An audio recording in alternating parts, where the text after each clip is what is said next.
Have you ever wondered what filming equipment you need or don't need when creating content? And this can be for anything: YouTube, your website, Facebook, creating a video series, whatever it is. Well, that is exactly what I'm going to be sharing with you today in this video. And I'm here to tell you off the bat that you do not need to spend a lot of money on fancy equipment or fancy anything to get great video footage. In fact, if you have a smartphone like this, so this is an iPhone purchased in the last few years, you have everything you need because you can achieve really high video footage. And it's even more versatile because, in a sense, we use this all the time. So if you want to know how to create high quality video footage using your phone, then you are going to love this video. Okay, so before we get into all of that, the entire mission behind this channel is to help parenting specialists build businesses online that truly make an impact and really build freedom, money, and ease into their lives. And so one small thing that you can do to help me reach more people is just hit that like and subscribe button. Okay, so let's get going. The 10 things that you want to consider in order to create video footage with your phone. So camera settings, how you position your camera, how to enhance your camera lens, your background, how to position the camera and how to use a tripod, thinking about your lighting, your sounds, your microphone, testing videos, and then scripting your videos. So we're going to go deep today and I can't wait. So firstly, your camera settings, specifically your video quality settings. So it goes without saying that the quality of your video is important. And so what you want to do is look at the actual video quality settings. So essentially how it records.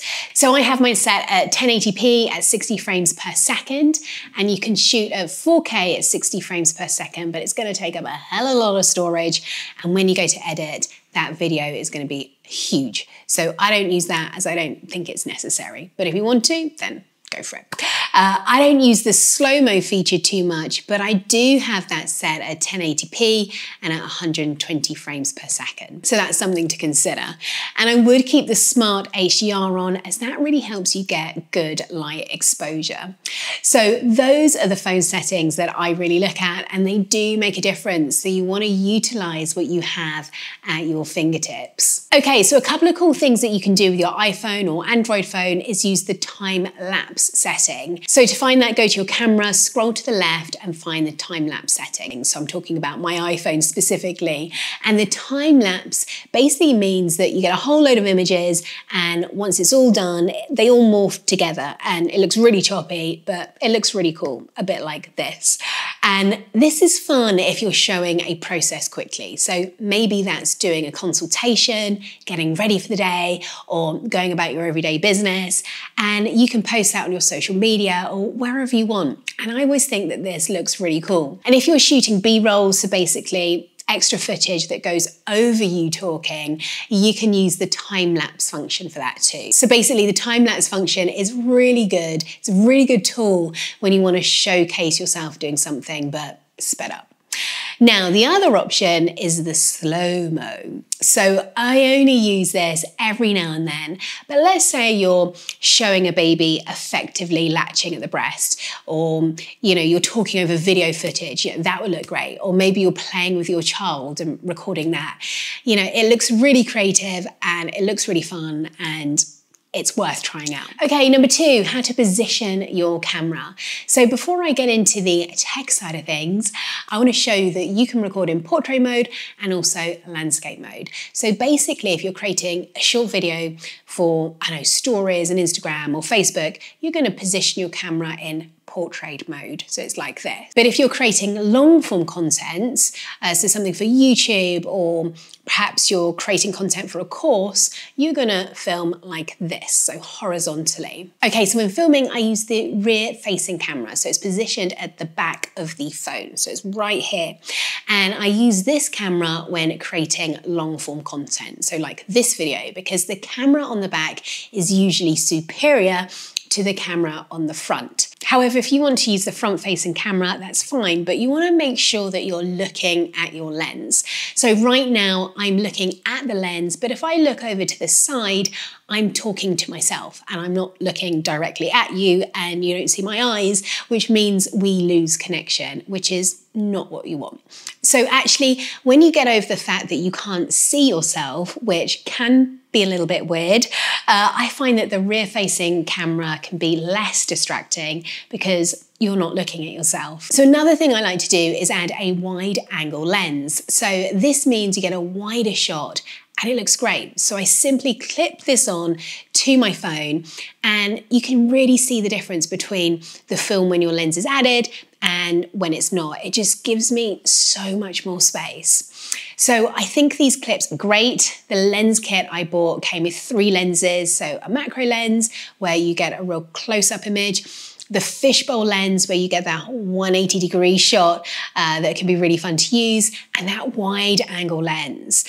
So that is something to consider as well. And I think I got this off Amazon. I think it cost about £13, so it's really, really affordable.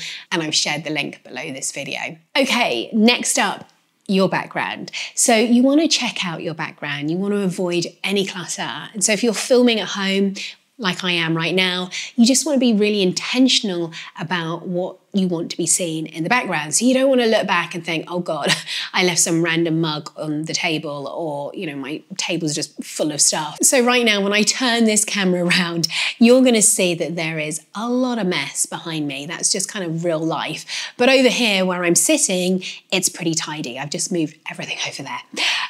And that's absolutely fine, but no one needs to see all of that clutter here, because that would be really, really distracting. And also a thing to consider is that you don't want to get too close to the wall behind you, as that's going to allow you to blur the background slightly, which you're going to see has happened in this video, and it just gives a much more professional look. So right now I'm more in focus and the background is slightly blurred.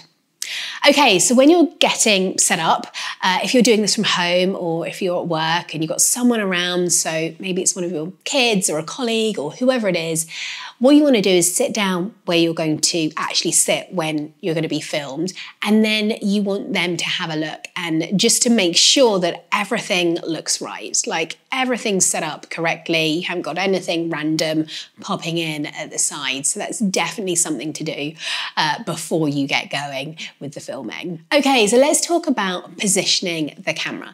So when it comes to positioning your camera, what I will say is that you don't want to film up at your face. That is not the most flattering look. So you want the camera at eye level or very slightly above. So I just put the lens so it's eye level and I'm looking at the actual lens and it looks pretty good. It enhances my eyes.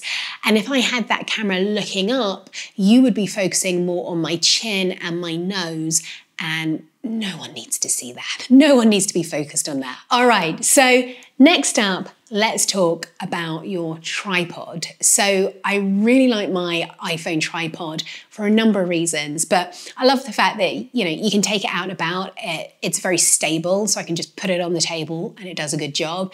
Therefore, it's great when I'm creating content for Facebook or Instagram. I can turn it so it's horizontal and also in portrait mode, and it's just very easy to use. So I've got my main tripod, so it's the longer one that I can use when I'm standing up and filming, and that looks great. And I also have a smaller tripod that's great when you just want it set on the table. And what I like is that you can use, you know, move that camera around. So if I was doing a demonstration right now, maybe it was a baby massage demonstration, or I was filming myself doing something on the table, I could actually easily turn my camera around but have everything set up and propped up so it's secure and not moving about. And again, don't worry, all of my recommended resources are linked below this video. So the thing you want to do when you're filming is you want to make sure that you light your face. That makes a huge difference. So first of all, an amazing source of light is your window light. So if you have a window at home, you can place your face in front of it and then allow it to hit your face. You definitely want to do it that way rather than have have it behind you. But if you don't have that, then you can up level your lighting and you can use a ring light or an LED light. So a couple of things to think about so it's flattering. So when it comes to an LED light or a ring light, you don't want to have it directly in front of you. And you know, if you were to wear glasses and do that, you would literally see these big kind of cat rings in your eyes. So that is not what you want to do. What you want to do is, which you can see here in this video, is that you want to have it at a kind of like 40 degrees angle leaning down on you. So that's one of the best ways to hold the light, and that really lights you up well. So you don't want to have it in front of you, you want to have it slightly at an angle that I'm showing here in this video. Now the next thing I want to talk about is your audio, and this is important because you don't want to put out video with poor audio. And you don't need to, because actually there are so many great options when it comes to microphones, and lots of cheap ones. So the one I'm wearing right now is a clip-on mic, often known as a wireless Rode mic, and this is really seen as one of the best mics to use. However, another great mic, which is much cheaper, is the lavalier mic, which you can see here. And I love the fact that it has a really long lead, so you can have that plugged into your phone and also attached to yourself, and you can sit quite far back. And this is a very affordable option. It's a very popular option.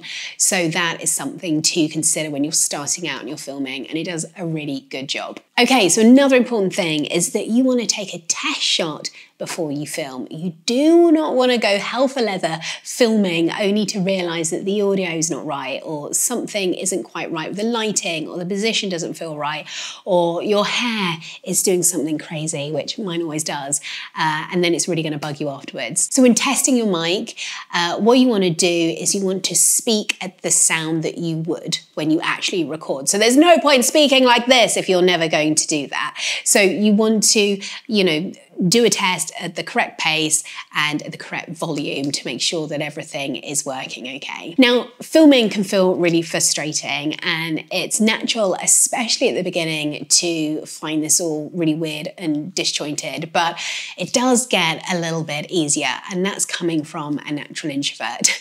Now, there are a couple of things that you can do to make the process easier, and one of those things is to use a teleprompter. And yep, you can have your words scrolling up the screen like a newsreader, just like I'm showing here in this video. And there are a bunch of apps out there that you can use. I'm going to share the one that I like below, but they pretty much all do the same thing. Now, I tend to use a teleprompter app when I need to create very concise videos, like a video for a course or a very long video where I want to minimize all the fluff, all the filler words. And it's also really great when you're getting started with video content and you just want something that takes the pressure away. But I will say that for it to feel natural, you still need to know your script. Otherwise, it just will sound weird. So it's not a replacement, but it is a great crutch. Now, the other option is to film in chunks. So this is what I usually do when creating content. So I have my script here and I have my notes for this video. And what I do is just film in chunks. Now, it does take quite a long time. I mean, this is about 9 pages long. But what I like about this when you're doing it in chunks is that you just take it slowly. Like you do a few sentences at a time, and you can see here that it's, you know, with the editing that you'll see that we've cut at various stages. And honestly, this is a great way to get into creating your video content. You just take it really, really easy, just bit at a time till you go through the whole script. And when I started out, no one told me this. No one told me that you could use a teleprompter or this kind of approach where it's called chunking, where you go through the video and just take little chunks at a time. And so what I would do is I would try and memorize a whole script. And that was crazy because it would take like hours and hours and hours and hours to create one video. So using either or of those approaches, so the teleprompter or having this all written down and taking it chunk by chunk is going to save you a hell of a lot of time. And so to create great video, regardless of what you're using, you really need to consider your camera settings, the setup, lighting, the audio, definitely the audio, and then it's just a matter of clicking record and really and truly pressing that button and practicing is the thing that's going to make the difference, because you can refine it one bit at a time. And if you go back to my old videos, you will see a big difference. I was not confident at all in the whole process. I felt totally weird, but it's getting going that it's important, and it's just refining the process like everything as you go along. And if you're wondering what tools are going to make that process quick and easy, then you can download my free guide below and find your zone of genius and all the tools that are really going to help you for free, if not very cheaply. So my friends, I really hope this has helped you get more clarity on how to use your iPhone or your Android phone or whatever phone you have to record great videos. And I would love to know if you use your phone already to create content. Let me know in the comments below. And just a reminder that the whole mission behind this channel is to help parenting specialists who want to build incredible online businesses, make a huge impact, and really gain more freedom in their lives. So if you have liked this video, do hit that like and subscribe button, and that's going to notify you every week when videos come out. But thanks again for being here. I hope you found this helpful, and I'll speak to you soon.